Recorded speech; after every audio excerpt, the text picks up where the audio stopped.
Assalamualaikum warahmatullahi wabarakatuh. Alhamdulillahirabbil alamin.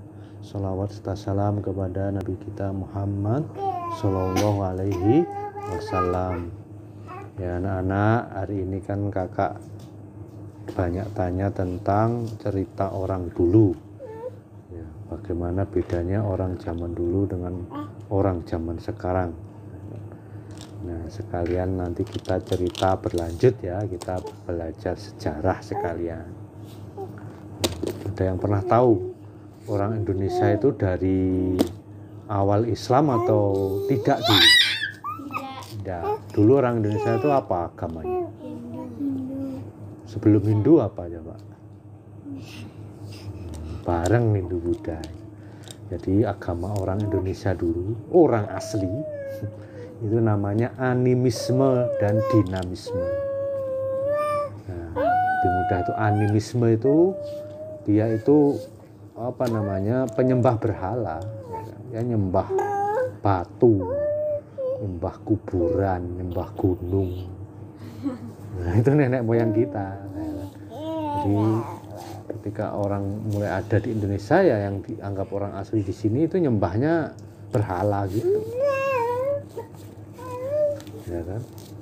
Terus sekitar abad keempat Masehi itu mulai berinteraksi dengan orang India maupun orang Arab.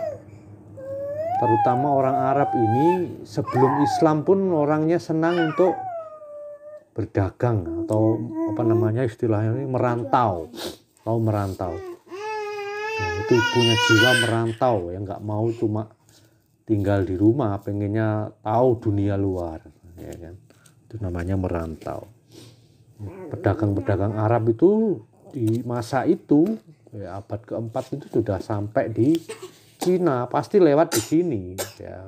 Dulu jalurnya ya di Aceh, nanti kalau lihat peta jalurnya di Aceh, kemudian melewati Malaysia. Demikian juga pedagang dari India.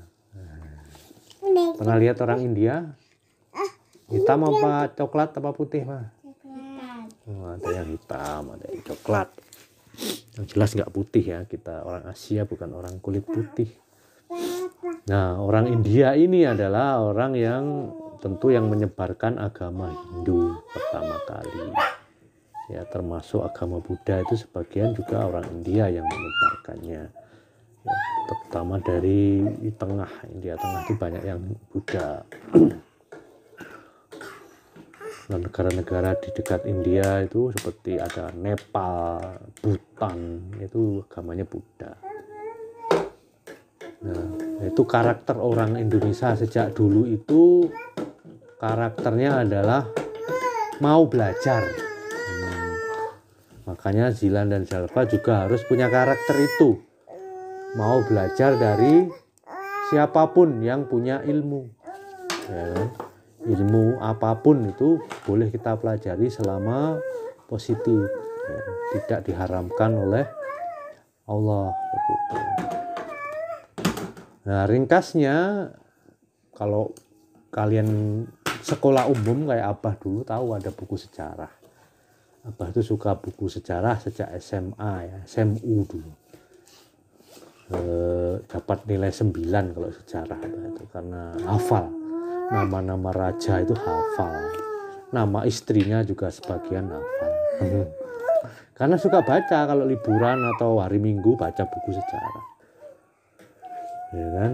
Ada 4 teori ya masuknya agama Hindu Buddha ke Nusantara, ya kan? Yang tentu saja itu ya terbukti ya memang sebelum Islam sudah mulai masuk ke Nusantara. Indonesia itu belum ada, namanya dulu ya disebut Nusantara karena tiap daerah punya kerajaan sendiri-sendiri.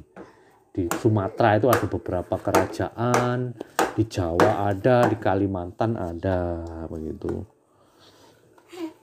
Bahkan negara Hindu pertama itu bukan di Jawa, ada yang menyebut di Kalimantan, namanya Kutai. Ringkasnya ada 4 teori ya. Ini sekalian belajar sosial dan agama Hindu. Biar nanti kalian tambah ilmu dan pengalaman. Yang pertama itu ada teori Brahmana. Teori Brahmana itu ceritanya atau konsepnya bahwa yang menyebarkan agama Hindu Buddha itu dari kalangan Brahmana. Nah, tahu Brahmana? Ya sama dengan pendeta, tapi pendeta orang Hindu Buddha. Kalau orang Hindu kan mengenal sistem kasta, ya, Brahmana. Nah, karena mereka beranggapan ya, karena saat itu di masa itu di abad ya 45 sampai 7 sebelum Masehi itu orang biasa itu tidak bisa baca tulis, sedikit sekali yang bisa. Yang bisa baca tulis itu Brahmana. Apalagi bahasanya orang India, namanya Sanskerta. Itu induk bahasa Jawa. Nanti bahasa Jawa itu banyak ngambil dari situ. Namanya teori Brahmana. Meskipun ada kritik juga, biar tahu. Karena kalau di India, Brahmana itu dilarang nyebrang lautan. Ya. Jadi ya pantangan ya pendeta.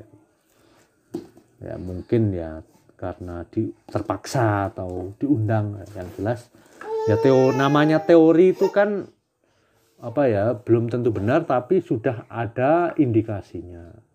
Teori kedua itu teori Vaishya. Ini belajar bahasa India, bahasa Sanskerta. Vaishya itu pedagang. Nah, dalam sistem kasta orang India setelah Brahmana itu ada Ksatria, ada Vaishya. Vaishya itu kasta pedagang. Ya, mereka beranggapan ya karena Abah cerita tadi kan orang India termasuk orang Arab itu sejak zaman itu sudah berdagang di Nusantara sampai ke Cina. Nah, kalau ke Cina kan melewati sini, ya, melewati Selat Malaka namanya. Nah, teori Vaishya itu berpandangan yang menyebarkan agama Buddha itu ya para pedagang yang berdagang. Nah, orang India saat itu kan memang Hindu. Yang menyebarkan agama di Nusantara. Ya, Nusantara itu menyebut wilayah Indonesia ya, yang lebih luas sebenarnya. Nah, besok kita cerita tentang Nusantara ya. Sekarang fokus ke penyebaran agama Hindu, udah nanti sampai ke Islam. Ya kan? Sampai kemudian ya teori Vaishya ini juga ada kelemahan. Kelemahannya ya tadi ya kalau pedagang itu memang jarang bisa bahasa tulis, ya kan.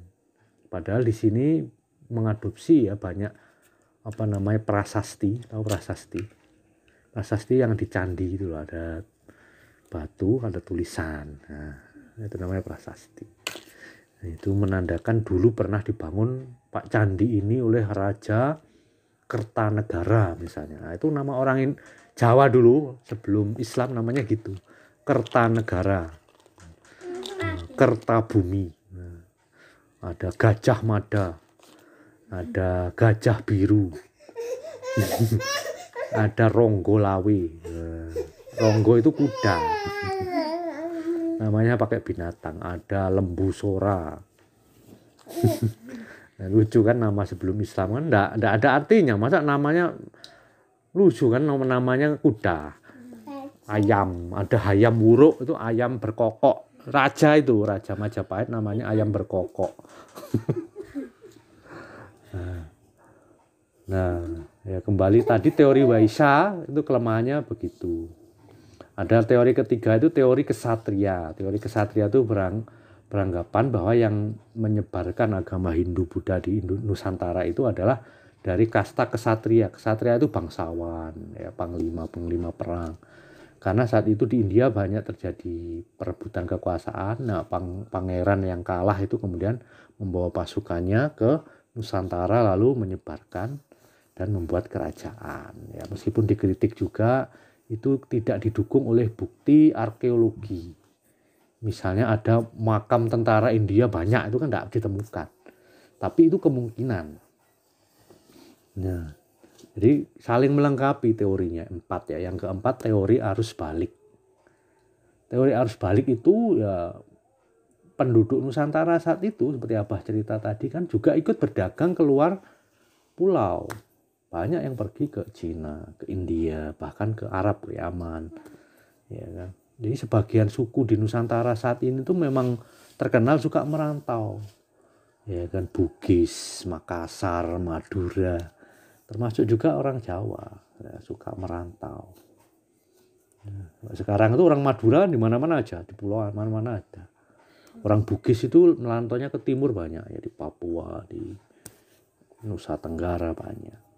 Ya, teori ini menganggap orang Indonesia yang berdagang ke sana atau juga utusan dari orang Indonesia yang ke sana, ya kan, kemudian belajar dan masuk memeluk agama Hindu atau Buddha dan pulang lalu menyebarkan agama itu.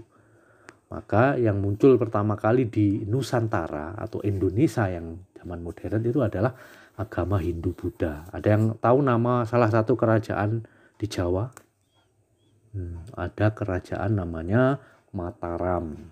Ya, ada yang namanya kerajaan Kediri. Sampai sekarang masih ada kan kota Kediri. Ya di sana itu, daerah situ dulu kerajaan Kediri. Ada kerajaan Singosari.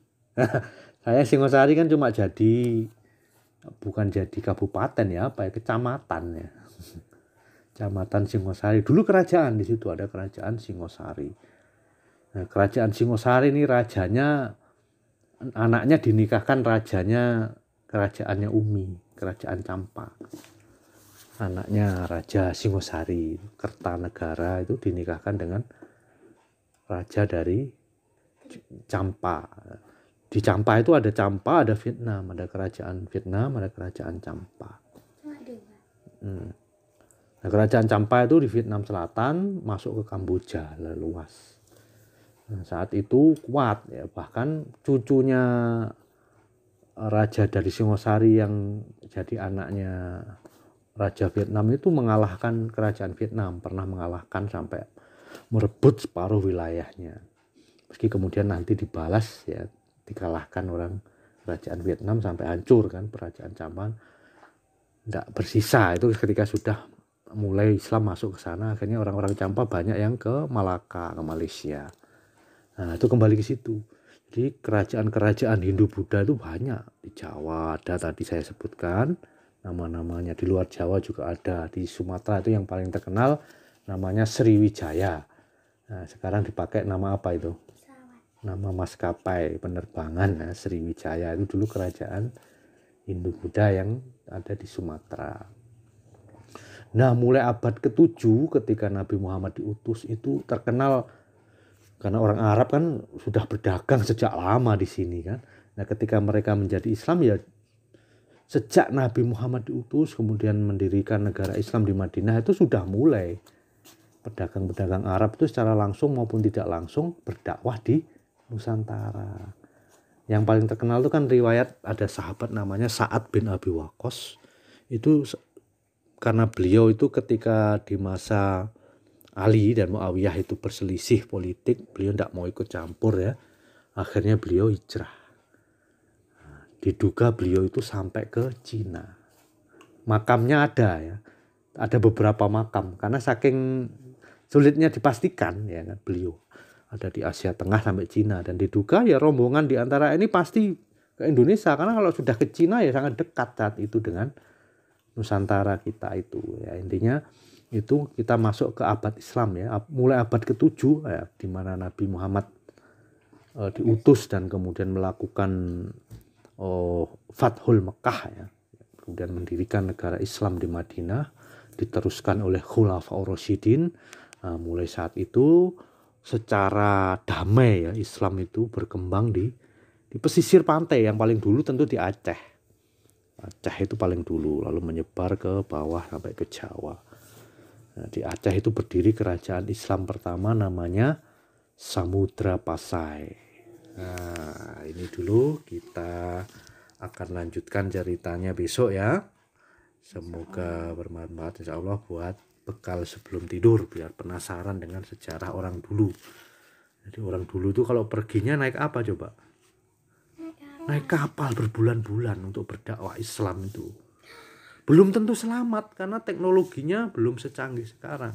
Cuma memperkirakan angin.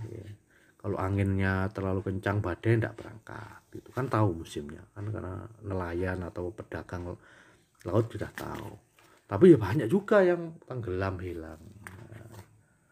Nah itu beratnya orang dahulu, tapi tetap dilakukan karena tuntutan akidah. pengen dapat pahala, tahu ternyata di sana ada manusia yang belum tersentuh dakwah, ya kan, masih dulunya nyembah batu, nyembah gunung, lalu nyembah patung, ya kan, nyembah dewa yang diwujudkan dalam patung. Nah, makanya itu salah satu motivasi orang Arab, jadi tidak boleh anti Arab, karena orang Arab yang berjasa memasukkan kita ke dalam agama yang benar, ya kan.